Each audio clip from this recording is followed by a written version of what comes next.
अजितदादांच्या विमान अपघातामागील खरं कारण समोर आले। तर मिळालेल्या माहितीनुसार ज्यावेळी विमान बारामतीत पोहोचलं तेव्हा बारामतीत दाट धुकं होतं, धावपट्टी दिसत नव्हती। बारामती सारख्या लहान विमानतळाच्या धावपट्टीवर ILS सिस्टीम उपलब्ध नव्हती। यामुळे दाट धुकं असताना विमान उतरवताना पायलटला मॅन्युअल पद्धतीनं विमान उतरावं लागतं, धावपट्टीच दिसत नव्हती। तरीही पायलटनं पहिल्यांदा विमान उतरवण्याचा प्रयत्न केला। प्रयत्न अयशस्वी झाल्यानंतर हे विमान पुन्हा आकाशात झेपावलं। आकाशात एक मोठी गिरटी घालून धावपट्टीचा अंदाज घेऊन पुन्हा लँडिंग करायला आलं।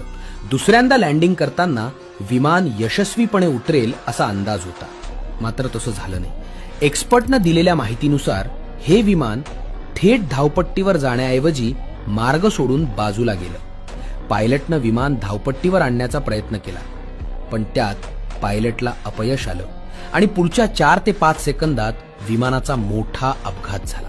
दरम्यान तपास सुरू आहे, त्यामुळे काय खुलासे होणार हे पाहणं महत्त्वाचे असेल।